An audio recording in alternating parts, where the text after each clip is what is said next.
को नासिका से अनुभव करते हुए 3 बार ओम का उच्चारण। श्वास भरे हैं, ओम का उच्चारण।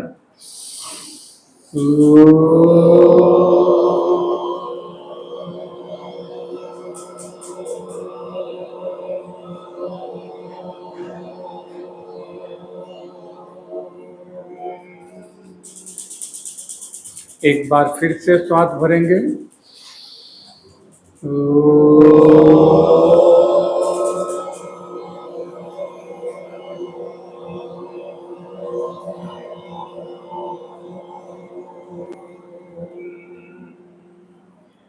एक बार फिर से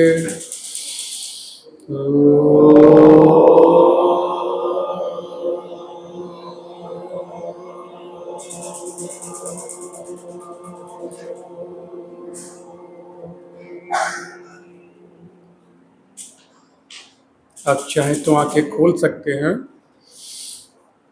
आर्य समाज थापर नगर मेरठ के इस सत्संग भवन में उपस्थित आर्य समाज के माननीय संरक्षक गण, माननीय प्रधान जी, मंत्री जी, कोषाध्यक्ष, सभी अधिकारी गण, सभासद गण, बाहर से आए हुए विद्वज्जन, आदरणीय वर पुरुषों, मातृशक्ति। आर्य वानप्रस्थ आश्रम ज्वालापुर हरिद्वार आपने देखा होगा, इससे सुंदर व्यवस्थित शानदार आर्यों का वानप्रस्थ आश्रम भारत में नहीं, दुनिया में कहीं भी नहीं है। इतनी अच्छी व्यवस्था आर्य वानप्रस्थ आश्रम की।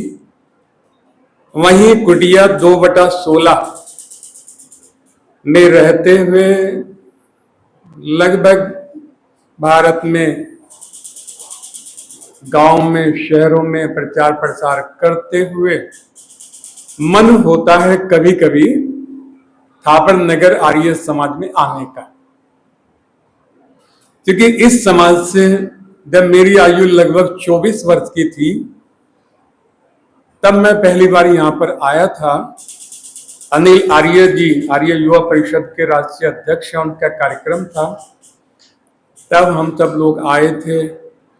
यहाँ के अनुशासन, यहाँ की बढ़िया व्यवस्था देख करके मन प्रसन्न होता है। और वहीं वानप्रस्थ में रहते हुए हर की पैड़ी हमारे से लगभग 3 किलोमीटर दूर है।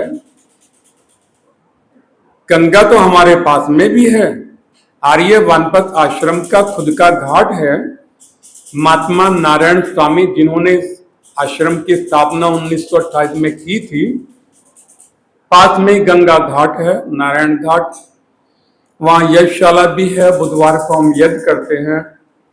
संध्या उपासना के लिए बढ़िया स्थान है, गंगा किनारे बैठ करके।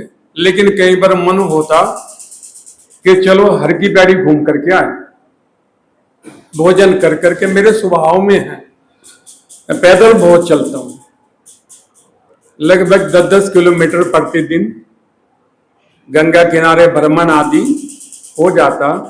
एक बार भोजन कर करके मन हुआ चलो हर की पैड़ी चले। भोजन कर करके पैदल ही निकल गया। और आपने भी देखा होगा, तब मैंने वहां एक दृश्य देखा। एक नहीं, इस तरह के दृश्य वहां लगभग होते हैं। एक बूढ़ा सा व्यक्ति कितने ही राजस्थान के नौजवानों के सर मुंडवाए हुए उसने, उनके हाथ में पुष्प देता है वो, और बड़बड़ाता, शब्द नहीं निकलते बाहर, होठों से बड़बड़ाता गंगा में छुड़वा देता। सभी लोग वहां हर की पैड़ी पर कर्मकांडी नहीं है। कई लोगों को तो मैंने ऐसे देखा कि जो BHEL में सर्विस करते हैं, तनख्वाह भी लगभग 70-80 हजार रुपए है। और जब छुट्टी हुई 5 बजे तो स्कूटी लेकर के हर की पैड़ी, जेब में से अंगोछा निकाला, डब्बी निकाली तिलक वाली, खुद ही तिलक लगा करके, ओम भद्रं गणे विष्णु। मैंने कहा महाराज तुम तो BHEL में? बोले हाँ। बोले यहाँ कर्मकांड? तो बोले रे आचार्य जी, कभी धन से किसी की तृप्ति होती है क्या? 5 बजे तक बीएचएल में ड्यूटी थी, उसके बाद में 2 घंटे कर्म कांड कराएंगे, फल फ्रूट सब्जी लेकर के घर चले जाएंगे। कितने लोग ऐसा काम वहां करते हैं। सन्यासी भी सब नहीं होते हैं हरिद्वार के अंदर। एक सन्यासी को तो मैंने देखा, उसे पहचान लिया, और तुम सन्यासी कब बने? तो बोले आचार्य जी जब तक ये कावड़ का मेला है तब तक, उसके बाद में फिर कपड़े बदल लूंगा, फिर गृहस्थी हो जाऊंगा। कुछ ऐसे सन्यासी वहां बन जाते हैं। तो उस बूढ़े व्यक्ति को जब मैंने देखा बड़बड़ाते हुए, पुष्प छुड़वाते हुए, मैंने कहा महाराज क्या करा रहे हो ये? तब बोले उन सबके पाप कटवा रहे हैं। बोले पाप कट जाते? बोले हाँ कट जाते हैं। बोले गंगा के अंदर सर्प भी हैं, मैंने देखे सांप तैरते हुए, मगरमच्छ भी है, मच्छियां भी है जो रहती है गंगा में है, इनके तो कटे नहीं है, आप इनके कटवा रहे हो। जब ये बात कही तब नीचे से ऊपर से उसने मुझे देखा, देख करके बोला आर्य समाजी लगते हो। बोले बस लगते ही लगते हैं, है नहीं आर्य समाजी। तो बोले बातों तो आर्य समाजी जैसी कर रहे हो। तो बोले बातें भी आर्य समाजी जैसे करते हैं, लेकिन आर्य समाजी है नहीं। तो बोले फिर? तो बोले आर्य समाजी बनने का प्रयास कर रहे हैं। आर्य समाजी होना साधारण बात नहीं है, छुरे की धार पे चलने के बराबर है आर्य समाजी होना। प्रयास कर रहे हैं। अब बोले अरे बाबा क्यों हमारा खेल खराब करते हो? बूढ़ा व्यक्ति बोलता है कर्मकांडी कराने वाला, क्यों हमारा खेल खराब करते हो? अब बोले खेल खराब नहीं करते, खेल बनवा रहे हैं आपका। तब बोला अरे बाबा तुम भी खाते हो, हम भी खाते हो, क्यों हमारा खेल खराब करते हो? बाबा हमें माफ करो। मैंने कहा खाते तुम भी हो, खाते हम भी हैं, लेकिन हमारे तुम्हारे खाने में भी अंतर है। तब वो और चौंका, तब बोला खाने में भी अंतर होता है? मैं बोला हाँ अंतर होता है। बोले खाने में क्या अंतर होता है? मैं क्या अंतर ये है, तुम बहका करके खाते हो, हम समझा करके खाते हैं। तुम कहते हो कि पाप कट जाते हैं, ये कर करके फिर आ जाते हैं हर वर्ष। पाप काटने का ठेका तुमने ले रखा है, इसलिए पाप बढ़ रहे हैं। हम कहते हैं कि किए हुए कर्म का फल भोगना ही पड़ता है, इसलिए विदुर महाराज कहते हैं हे राजन, इस संसार में जैसे लाखों गायों के बीच में बछड़ा अपनी माता को पहचान लेता है, ऐसे ही व्यक्ति के द्वारा किया गया कर्म अपने कर्ता को पहचान लेता है। और जब तक अपने फल को प्राप्त नहीं होता, जन्म जन्मांतर लग जावे, तब तक अपने कर्ता का पीछा नहीं छोड़ता। संसार में लोग आते हैं, लोग जाते हैं, आना जाना लगा रहता है। व्यक्ति से पूछे संसार में आए क्यों? तो बोले बस आ गए। आए किस लिए हो? तो बोले बस कमाने खाने के लिए। कमा खा करके फिर क्या होगे? तो बोले आप सुनते तो हो सलेश जी, खाओ पियो ऐश करो। ये शब्द बड़ी आसानी से हम लोग बोल देते हैं, खाओ पियो ऐश करो। मैंने कहा इस ऐश शब्द का कभी अर्थ देखा डिक्शनरी में? तो बोले ये भी देखना पड़ता है। देखो खोलो डिक्शनरी, इंग्लिश की डिक्शनरी खोली, इस ऐश के 2 ही अर्थ निकलते हैं, एक ऐश माने राख, एक ऐश माने गधा। खाओ पियो अपने आप को राख बनाओ, या लेकिन व्यक्ति बड़े गर्व से कह देता अरे साहब खाओ पियो ऐश करो। इस संसार में आना सौभाग्य, जन्म जन्मांतरों के पुण्य कर्म करने के बाद में ये मनुष्य का जीवन मिलता है। जितने भी योनियों को गिना, 84 लाख योनियों में केवल केवल केवल ये मनुष्य योनि ही एक ऐसी है जिसमें आप पुण्य कमाई कर सकते हैं, पुण्य अर्जित कर सकते हैं। तो बोले आए किस लिए? तब मैंने देखा विवेंद्र कॉलेज शामली में मैं शिक्षा प्राप्त करता था, तो हमारी कक्षा में 10th क्लास में जब हम थे तो एक नौजवान फेल हो गए। टीचर बोले कोई बात नहीं बेटा, एक बार फेल हो गए हो, मेहनत करना, अगले वर्ष बढ़िया पढ़ाई कर करके परीक्षा देना, पास हो जाओगे। अगले साल भी वो नौजवान फेल हो गया। टीचर ने कहा चिंता नहीं करो, अब की बारी फिर मेहनत करना, पुरुषार्थ करना, पास हो जाओगे। तीसरी बार भी उस नौजवान ने पेपर दिए, फेल हो गया। तब टीचर ने उनके अभिभावकों को बुलाया और बुला करके टीसी काट करके हाथ में दे करके बोले इसे ले जाओ, ये निकट्टू है, मेहनत नहीं करता, पास नहीं कर पाया। तीसरे साल भी स्कूल से नाम काट करके टीसी हाथ में दे करके स्कूल से बाहर कर दिया। ये संसार विश्वविद्यालय परमात्मा का, जिसमें ये आवागमन चलता रहता है। बोले कब तक चलता रहता? बोले तब तक चलता रहेगा जब तक आप मोक्ष की परीक्षा पास नहीं करेंगे। संसार में आए हैं, आने का रीजन है कि हम संसार में आकर के मोक्ष की परीक्षा पास करें। जब पास कर लेंगे आवागमन छूट जाएगा, आने जाने के बंधन से व्यक्ति छूट जाता है। प्रयास तो ये करता है लेकिन भूल जाता है। इसलिए ऐत्रेय उपनिषदकार कहता है यह जीवात्मा जीर्ण शीर्ण शरीरों को छोड़ करके, शरीर जीर्ण शीर्ण हो गया, कानों ने सुनना बंद, आंखों से दिखना बंद, जीर्ण शीर्ण शरीरों को छोड़ करके औषधियों के द्वारा, जलों के द्वारा, अनों के द्वारा मात्र कक्ष में प्रवेश कर जाता।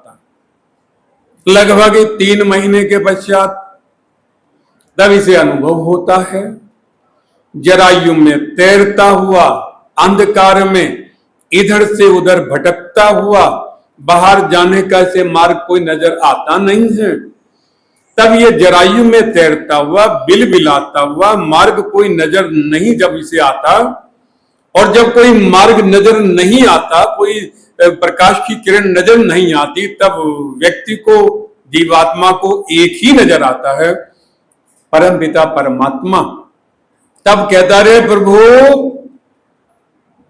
मैं यहां कहां आन फंसा हूं, जरायु में तैर रहा हूं, अंधकार है, बाहर निकलने का कोई मार्ग नजर आता नहीं है, ये मैं कहां आन फंसा हूं, और जिनके कारण आन फंसा हूं उनमें से भी कोई नजर आता नहीं है। बेटे के लिए झूठ बोला, ठगी की, पोतों के लिए किया, अपने लिए तो किया ही नहीं, जिनके लिए किया, जिनके मोह में फंस करके किया, उनमें से भी कोई नजर नहीं आता। बात में कोई है नहीं, बातें करूं तो किससे करूं, अकेला ही हूं, और ये कहां फंस गया मैं, प्रभु मेरे पे दया कर। ऐत्रेय उपनिषदकार कहता, तब परमात्मा कहते बता क्या चाहता है।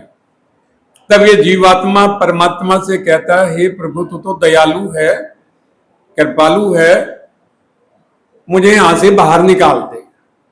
देख अंधकार है, रास्ता मार्ग जाने का कहीं मुझे तो नजर आता नहीं है, अकेला हूं, इसलिए इस जरायु से मुझे बाहर निकाल, मुझे मुक्ति दे यहां से।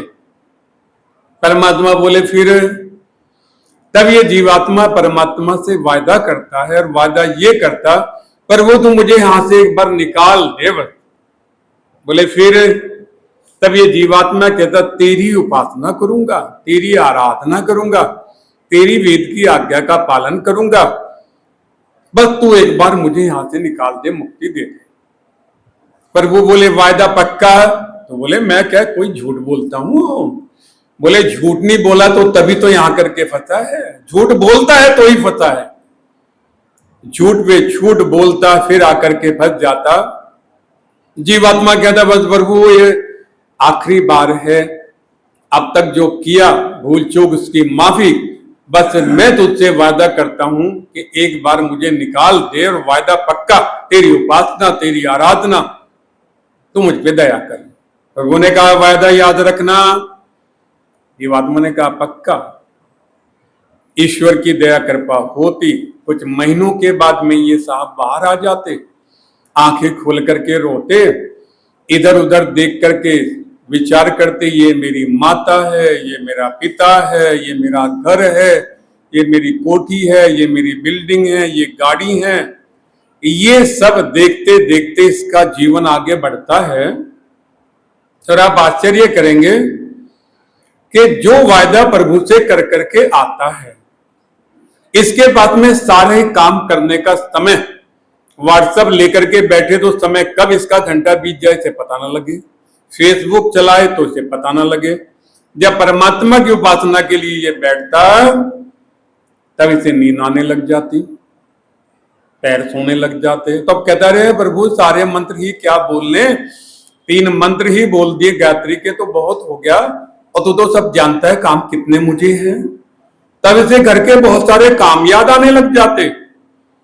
सारे काम करने के लिए इसके पास में समय, लेकिन जो वायदा जरायु में परमात्मा से कर करके आता है, ये सारे काम करता, बस वही काम नहीं करता जो प्रभु से वायदा कर करके आता।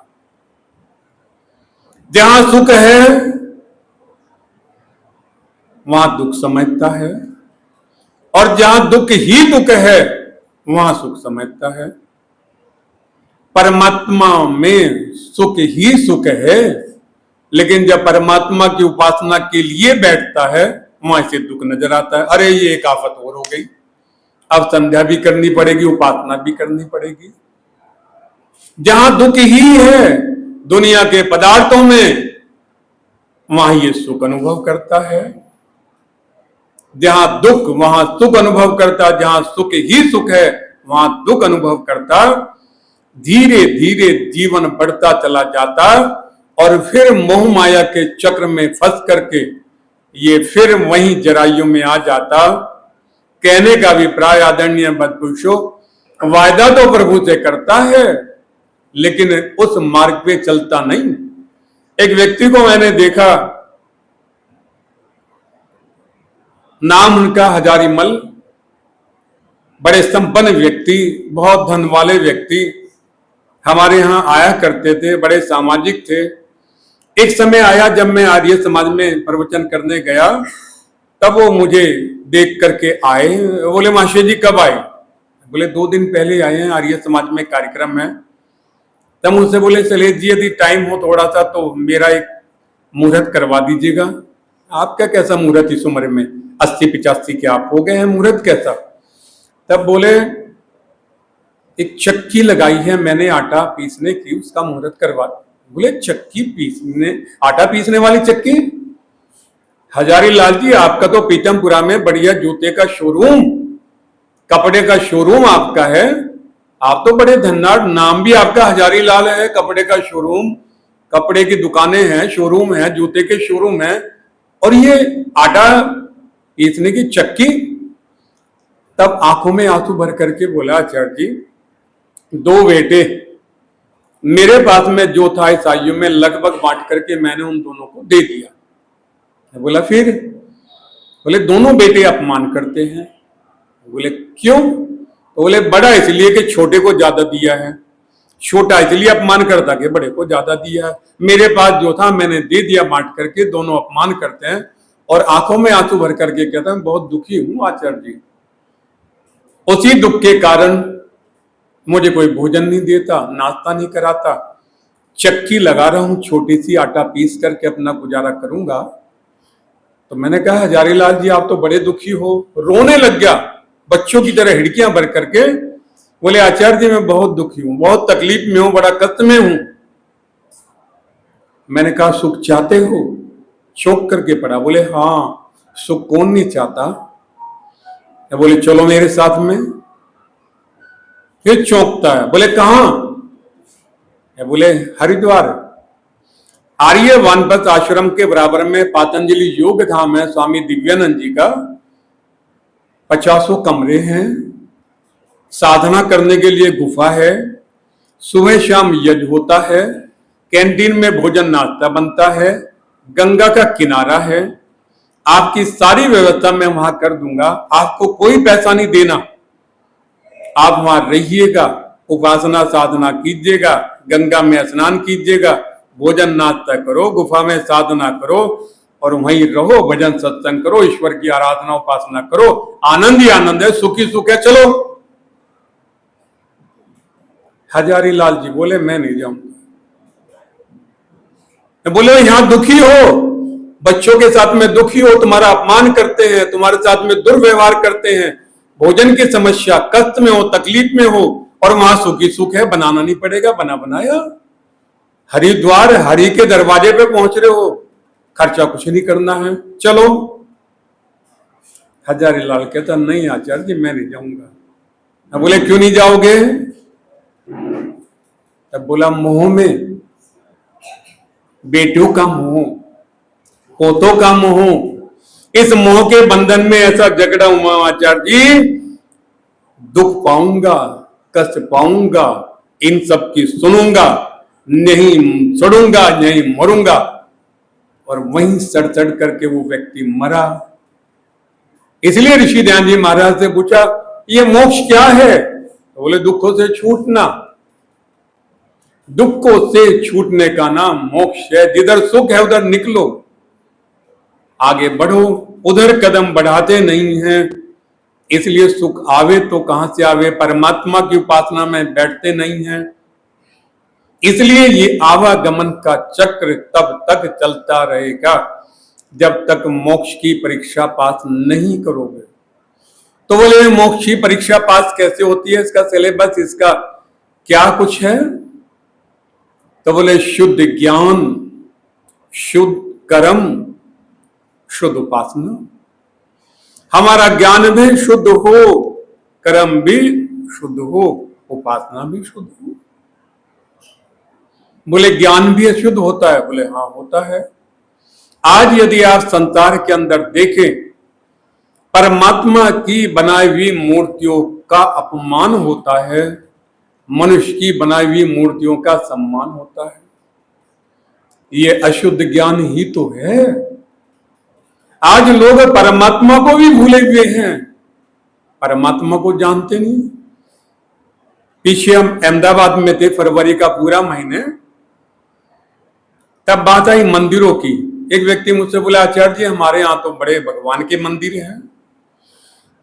तो मैंने कहा भैया पूरी दुनिया के अंदर भगवान का एक भी मंदिर नहीं। तो बोले क्या बात करते हो, अहमदाबाद में, बंबई में, सब जगह भगवान के मंदिर हैं। बोले भगवान का मंदिर कहीं नहीं है। तो बोले हमारे यहाँ है। मैं कौन सा? बोले राम जी का। बोले राम जी भगवान थे, भगवान के भक्त थे, भगवान के भक्त थे। पूरी दुनिया के अंदर भगवान का मंदिर कोई नहीं है। जितने मंदिर हैं वो सब भक्तों के मंदिर हैं। राम भगवान के भक्त थे, उपासना करते, बैठ करके संध्या करते, किसकी? ईश्वर की। श्री कृष्ण भगवान के भक्त थे, मंदिर कृष्ण का। हनुमान भगवान के भक्त थे, मंदिर हनुमान का। साईं जिनकी बड़ी चर्चा चलती है, साईं भगवान के भक्त थे, जो कहते हैं सबका मालिक, मंदिर साईं का है। पता लगता संसार में जितने भी मंदिर हैं वो सब भक्तों के मंदिर हैं, भगवान का मंदिर नहीं। मैंने तो देखा कलकत्ता में अमिताभ बच्चन का मंदिर, उनके जो फैंस हैं उन्होंने उसका स्टेचू बना करके मंदिर बना रखा है। सचिन तेंदुलकर का मंदिर उनके फैंस ने बना रखा है। हमारे शामली के पास में गांव है सिसोली, वहां भैंसे का मंदिर है। लोगों के यहाँ जब दूध आदि वो होता है तो लेकर के आते हैं वहां। पता लगता माताओं मंदिर परमात्मा के नहीं है, भक्तों के मंदिर हैं। हाँ मंदिर तो एक ही है, आप भी जानते हैं, गाते भी हैं। और गाते क्या हैं? तेरे पूजन को भगवान बना मन, मंदिर आलीशान। ये जो मन है, मन कहाँ रहता? आप मंदिर में बोलते हत प्रतिष्ठम, ये हृदय के अंदर निवास करता है मन। आपका हृदय कितना पवित्र है, आपका मन कितना पवित्र है, ये जितना पवित्र है परमात्मा आपके उतने नजदीक, ये जितना अपवित्र है उतना परमात्मा आपसे दूर। इसलिए लोग परमात्मा को भी भूले हुए हैं। कितने लोग तो मुझसे कहते हैं आचार्य जी परमात्मा दिखाई तो देता नहीं है। मैं बोले बहुत सारी चीजें दिखाई नहीं देती हैं। ये पंखा चल रहा है दिखाई दे रहा है। बोले चल किससे रहा है? बोले विद्युत से। विद्युत क्या दिखाई देती है? नहीं दिखा देती। एक व्यक्ति बोले बोले दिखाई नहीं देती है। मैं बोले देखना चाहता है? बोले हाँ दिखा दो। मैं बोले बिजली के नंगे तार को हाथ लगाया तो करंट का झटका लगा। चार तो बोले अरे आचार्य जी दिखती नहीं है लेकिन है। दिखती नहीं है लेकिन है। एक बच्चे को फूल दिया ले सूंगी से, क्या लगा? बोले खुशबू। दिखा तो बोले है लेकिन दिखती। एक बच्चे से कहा ले गुड़ खा, कैसा लगा? बोले मीठा। बोला दिखा मीठा कैसे? बोले दिखता नहीं। इस संसार में जो दिख रहा है उस दिखने का जो आधार है वो ना दिखने वाला है। संसार में जो दिखता, एक बच्चा स्कूल से आया आकर के मम्मी से कहा मम्मी भूख लगी है खाना। मम्मी बोली पहले दिखा भूख कहां है। पत्नी ने बोला पति से खाना आज नहीं बनेगा, रखा है फ्रिज में खा लो, मेरे सर में दर्द है। बोले दिखा कहां है दर्द। हजारों चीजें ऐसी हैं कि जो दिखती नहीं है लेकिन मानते हैं। ऐसे ही परमात्मा दिखता नहीं है। उसकी रचना को देख करके उसके जितने इंस्ट्रूमेंट हैं काम करने वाले वो हैं लेकिन दिखते नहीं हैं। एक व्यक्ति बंबई से मेरे पास में आया, अल्फांसो आम लेकर के आया। बड़ा मशहूर है, 100 रुपए का एक मिलता, अहमदाबाद में मैंने लिया। मेरे यहाँ एक मित्र आए, मैंने कहा लो अल्फांसो आम खाओ। उसने खाया, कैसा लगा? बोले मीठा। मैं बोला अब ये दशहरी खा, हमारे यहाँ का मेरी कुटिया पे पेड़ है दशहरी का, टपके के पड़ते हैं। मैंने ये खा, ये कैसा लगा? बोले मीठा। मैं बोला रुड़की से आया है बनारसी लंगड़ा, अब ये खा, ये कैसा लगा? बोले मीठा। मैंने कहा जैसा ये बनारसी मीठा था वैसा दशहरी मीठा था ना। बनारसी का स्वाद अलग मीठा है, दशहरी का अलग मीठा है। बोला जैसा दशहरी का मीठा था वैसा अल्फांसो मीठा था ना। था मीठा ही लेकिन अल्फांसो अलग मीठा, दशहरी अलग मीठा, बनारसी अलग मीठा। मैंने कहा चीकू खा, ये कैसा? बोले भी मीठा। बोले आम जैसा चीकू था? बोले ना ये अलग मीठा है। बोले लीची खा, ये कैसी? बोले मीठी, देहरादून की है। बोले जैसी लीची मीठी वैसा चीकू मीठा? बोले अलग। बोले जैसा चीकू आम जैसा? बोले अलग। संसार के इतने मीठे हैं, इतने मीठे हैं, ये जीवा चक्कर के बता देती है। अल्फांसो अलग मीठा, दशहरी अलग मीठा, बनारसी अलग मीठा, चीकू अलग मीठा।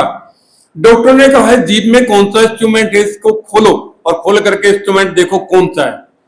जीभ की परत दर परत खोली गई, इंस्ट्रूमेंट दिखाई नहीं।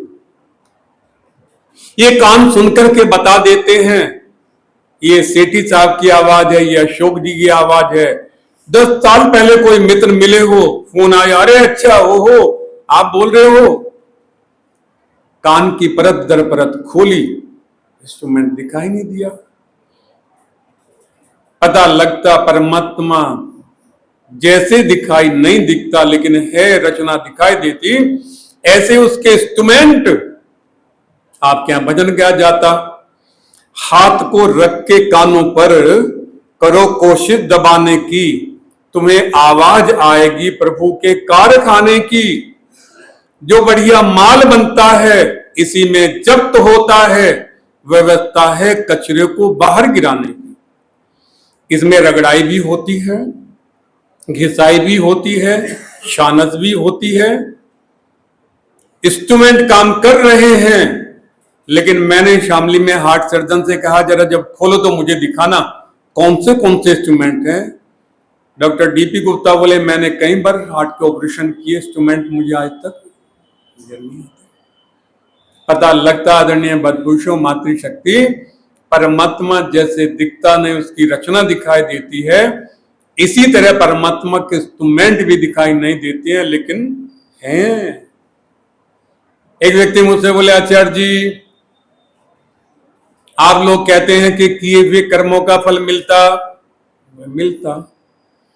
तब वो मुझसे बोला, आचार्य जी मेरे इतने पुण्य कर्म है, इतने पुण्य कर्म, हाथ करके मुझे बोला रुड़की बीटीगंज में, इतने पुण्य कर्म हैं, अब उनका फल कैसे मिलेगा?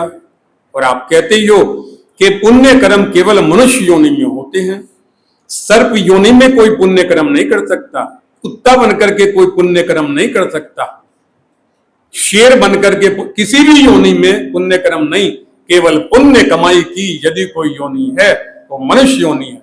नौजवान बोला मेरे पुण्य कर्म इतने, सिद्ध करो कैसे मिलते हैं। मेरे मित्र हैं मुंबई में, डायरेक्टर हैं फिल्मों के, योगेश भारद्वाज जी, वो रहते हैं। तो एक दिन मैं ज्वालापुर में घूम रहा था ट्रैक पे, वहीं झोपड़पट्टी में एक जो लेबर का काम करते हैं, हीरो होंडा मोटरसाइकिलों को ट्रक में चढ़ाते हैं, कपड़े की झोपड़पट्टी बना रखी है, उसमें एक बच्चे के रोने की आवाज आई। मैंने कहा अरे क्या हुआ, बड़ी जोर की आवाज आ रही है। बोले आचार्य जी बच्चा हुआ है अभी, ये झोपड़पट्टी वाले इनके यहाँ। तभी पता लगा बंबई के अंदर अंबानी के यहाँ पोता हो गया, मुकेश अंबानी के यहाँ। इधर वहां एक बच्चे का जन्म, इधर यहाँ झोपड़पट्टी में ज्वालापुर में एक बच्चे का जन्म, एक घड़ी उसी पल, उसी घड़ी, उसी तारीख में, उसी दिन दोनों बच्चों का जन्म एक ही समय हुआ। एक झोपड़पट्टी में फटेहाली में, एक अंबानी के यहां हो रहा है। इन दोनों बच्चों ने कोई कर्म अब तक नहीं किया, जन्म लिया। ये जन्म लेते के साथ में कपड़े के पालने में झूलता है। माता पिता जन्म देने के बाद में माँ उसकी 2-4 घंटे के बाद में कचरा चुनने निकल गई। बच्चा कपड़े में देखा मैंने, बिलबिलाता रहता, रोता रहता है, दूध देने के लिए कोई नहीं है।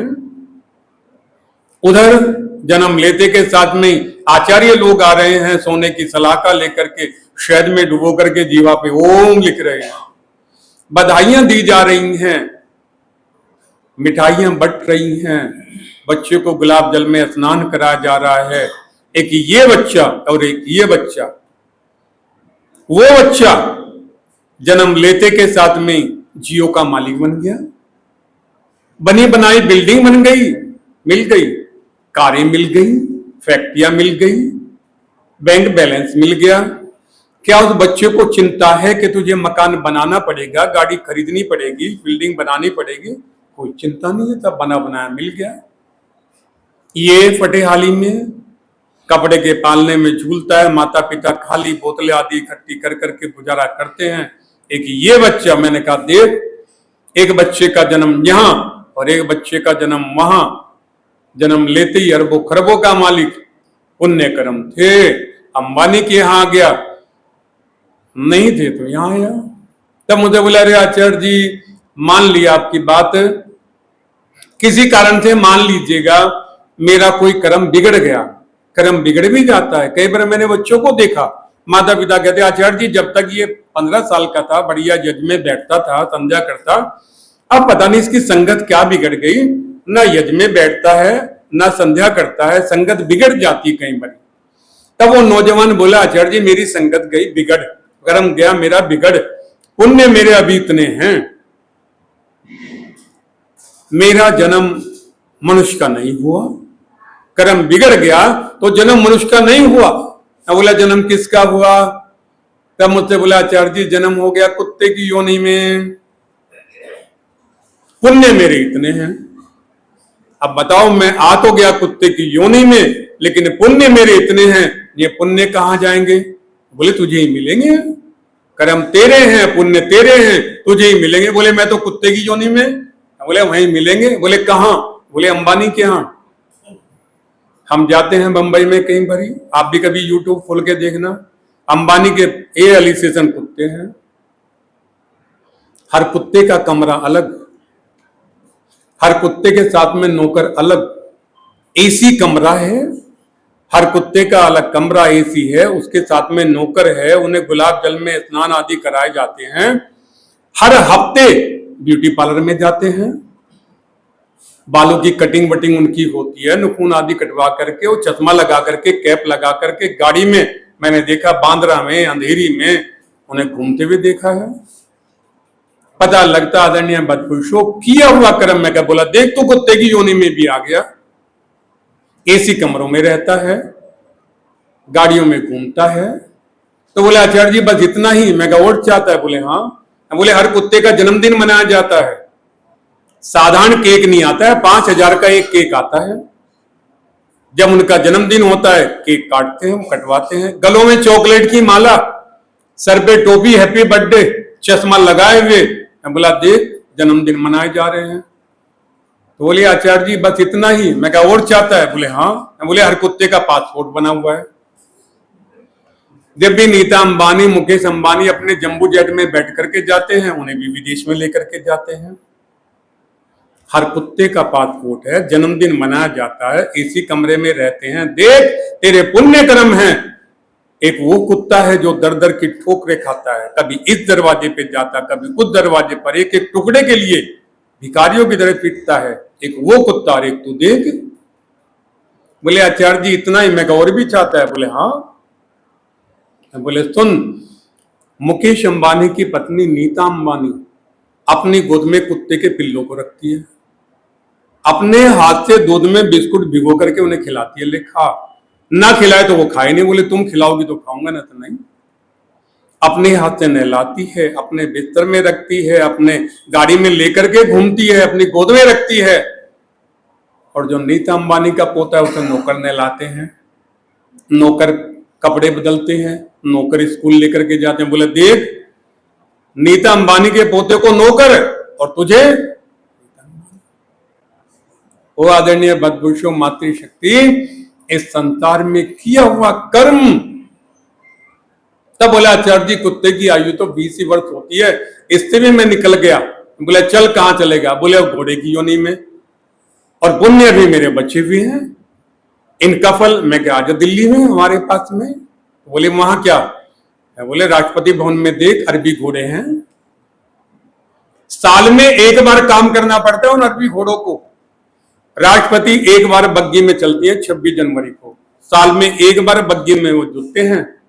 पूरे साल राष्ट्रपति भवन में रहते हैं, मालिश होती है, बढ़िया भोजन करते हैं, एसी कमरों में रहते हैं, राष्ट्रपति भवन में रहते हैं। एक ये घोड़े हैं, और एक मैंने देखा हमारे हरिद्वार में अभी घोड़े चलते हैं।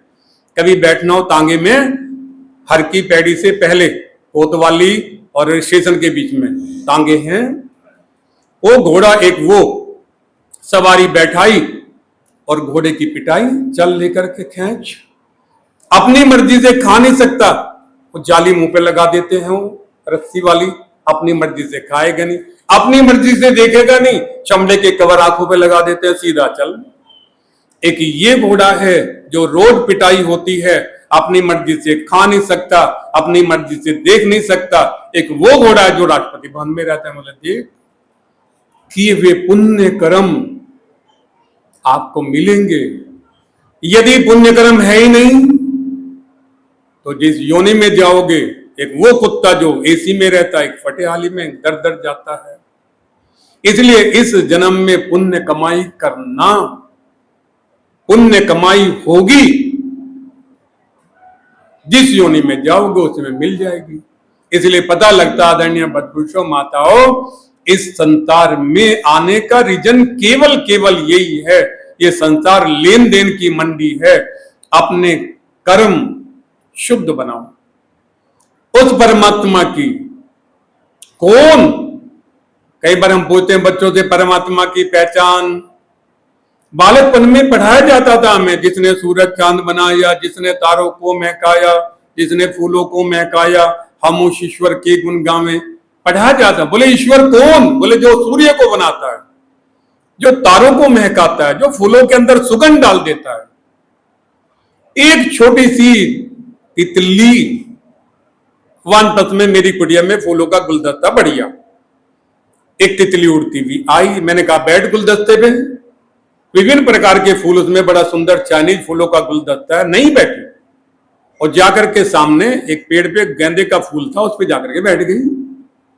तो मैंने कहा, अरे पगली तुझे समझ नहीं है क्या, इतना बढ़िया फूलों का गुलदस्ता है, इस पे ना बैठ करके एक फूल पे गेंदे पे जाकर के बैठ गई। तितली बोली, आचार्य जी समझ आपको नहीं है, मुझे तो समझ है। बोले क्यों? बोले फूलों का गुलदस्ता नकली, ये फूल असली है। बोले तुझे कैसे पता लगा? बोले इनमें सुगंध नहीं है, उसमें सुगंध है। फूलों में सुगंध डालने वाला यदि कोई है तो वो परम पिता परमात्मा है। मनुष्य की सामर्थ्य नहीं है कि फूल तो बना ले, उसके अंदर सुगंध है। छोटी सी तितली को पता है। कितना बढ़िया प्लास्टिक का चूहा बना करके आप घर में रख लीजिएगा, बिल्ली आएगी चारों तरफ घूमेगी। एक बिल्ली को पता है ये नकली चूहा है, प्लास्टिक का चूहा। तितली को पता है ये असली है, ये नकली है।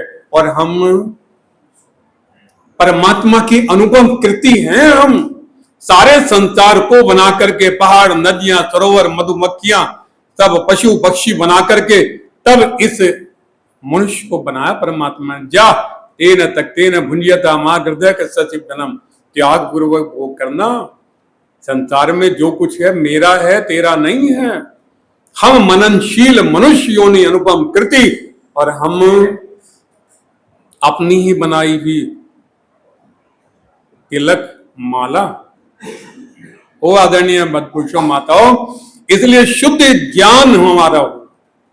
एक मंदिर के अंदर मैंने थोड़ा टाइम, कोई बात नहीं, एसी में बैठे हैं, एक मंदिर में मुझे पता लगा सीता के आभूषण चोरी हो गए।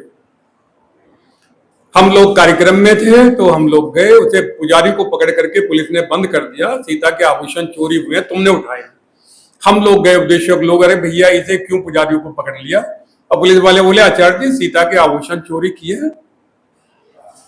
पुजारी हाथ जोड़ करके कहता, मैं तो अपना गुजर बसर करता हूं, परिवार का पालन पोषण करता, मैंने आभूषण चोरी नहीं किए हैं। अब पुलिस वाले होते हैं, बोले ना तूने किए हैं। तब हमने पूछा, भैया तुमने? बोले मैंने आचार्य जी बिल्कुल नहीं चोरी की है। तब पुलिस वालों के सामने वो पुजारी हाथ जोड़ करके कहता, हाथ जोड़ करके क्या कहता, महाराज इस मंदिर की साफ सफाई करता हूं, परिवार का भरण पोषण हो जाता, चोरी मैंने नहीं की। और यदि चोरी हुई है, सीता जी के बराबर में इनके पति देव श्री राम धनुष बाण लेकर के खड़े थे, आप देख लो। इनके बराबर में इनके देवर लक्ष्मण जी धनुष बाण लिए हुए इनकी रक्षा के लिए, सुरक्षा के लिए वो भी खड़े हुए थे। और हनुमान जी भी कहीं गए नहीं थे, गदा लेकर के यहीं बैठे हुए। देखो, अरे महाराज जब इनके आभूषण चोरी होने से इनके पति नहीं रोक सके, इनका देवर नहीं रोक सका, हनुमान नहीं रोक सके, मैं कैसे रोक लेता? पता लगता आदरणीय भद्भूषो, इस संसार के अंदर परमात्मा की बनाई हुई मूर्ति। कई लोग मुझसे कहते हैं, आचार्य जी आप मूर्ति पूजा करते हो? मैं बोले करनी चाहिए। बोले आर्य समाधि में कहां है? तो बोले मूर्ति पूजा, मैं बोले करते हैं। तो बोले ये कैसा विरोधाभास है कि आर्य समाधि भी और मूर्ति पूजा भी? मैं बोला जो आर्य समाधि मूर्ति पूजा ना करे वो आर्य समाधि है ही नहीं। आर्य समाधि का पहला कार्य ही मूर्ति पूजा है। तो बोले क्या बात करते हो? बढ़िया वाली बात करते हैं। बोले कैसे? बोले पगले पहले शुद्ध ज्ञान तो प्राप्त करके मूर्ति है कौन सी? हमारे यहां मूर्ति कौन सी? तो बोले एक मूर्ति वो है जो मनुष्य बनाता है। वो मूर्तियां देवताओं की बाजार में बिकती हैं, हमारे यहाँ हरिद्वार में बनती हैं। ठेली के ऊपर 100 रुपए की, 50 रुपए की मूर्तियां खूब बिकती हैं। अच्छा, जो देवता बाजार में बिक रहे हैं क्या वो देवता हो सकते हैं? हम पूजा करते हैं परमात्मा की बनाई हुई मूर्ति की, माता की, पिता की, विद्वानों की, दादा की, दादी की, नाना की, नानी की, विद्वानों की सेवा करते हैं। जो मूर्तियां परमात्मा की बनाई हुई हैं उन मूर्तियों की पूजा करते हैं, उनका सत्कार करते हैं। इसलिए ऋषि लिखे, यज शेष वो नहीं है जो चेहरे पे लगाते हो। 11वां समुल्लास ऋषि लिखते, यज शेष वह है कि संतान अपनी आय का कुछ भाग निकाल करके अपने माता का, पिता का, दादा दादी का उस धन से, उनके अन्न का, उनके भोजन आदि का, उनके वस्त्रों का, उनका औषधियों से, उनके जेब खर्च से उन्हें तृप्त करे और उनसे कभी भी कटु ना बोले।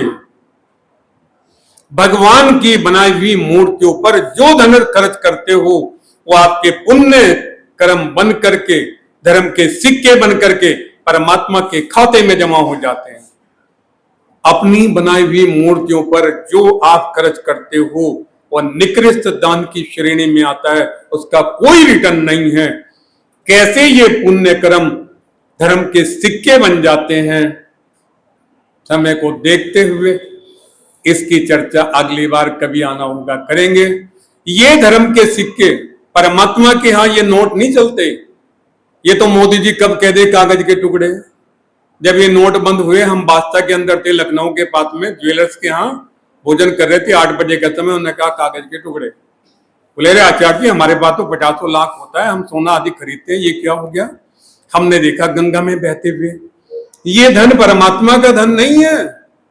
ये नोट तो अमेरिका में नहीं चलते, जब अमेरिका जाने की बात आती है तो उन्हें डॉलर में परिवर्तित करते, लंदन इंग्लैंड जाते तो पौंड में बदलने पड़ते हैं। परमात्मा के यहाँ नोट नहीं चलते, वहां तो धर्म के सिक्के चलते हैं। वो धर्म के सिक्के कैसे बनते हैं? पुण्य कमाई करने से। यदि पुण्य कमाई होगी तो जिस योनि में जाओगे ये पुण्य आपको मिलेंगे, और यदि पुण्य कमाई नहीं हुई तो भटकना ही पड़ेगा। इसलिए वो आदरणीय बदपुरुषों मातृशक्ति, इस संसार में आने का रीजन किसी के ऋणी होकर के नहीं रहना, पुण्य कमाई करना, पुण्य कमाई कर करके उस मोक्ष की परीक्षा को पास करना। और वो परीक्षा तब पास होती है जब हमारा ज्ञान शुद्ध हो, हमें पता हो परमात्मा कौन है, आत्मा कौन है, प्रकृति क्या है, इसका यथार्थ ज्ञान हमें हो, उपासना भी शुद्ध हो, कर्म भी शुद्ध हो, ज्ञान भी शुद्ध हो। जब शुद्ध होगा तब मोक्ष की परीक्षा हम पास कर करके इस आवागमन के चक्र से छूट जाते हैं। तब अंतिम बात कहते हैं, बोले अब मोक्ष में जाकर के लाभ क्या होगा? हर व्यक्ति लाभ पूछता है। आर्य समाज में जाएंगे क्या होगा? छोले भटूरे मिलेंगे क्या? बोले हाँ मिलेंगे। बोले फिर चलेंगे। पता लगता फायदा, तो बोले मोक्ष में जाएंगे फायदा क्या होगा? मोक्ष में जाने के 3 फायदे हैं। पहला फायदा, संसार के दुखों से छूट जाते हैं।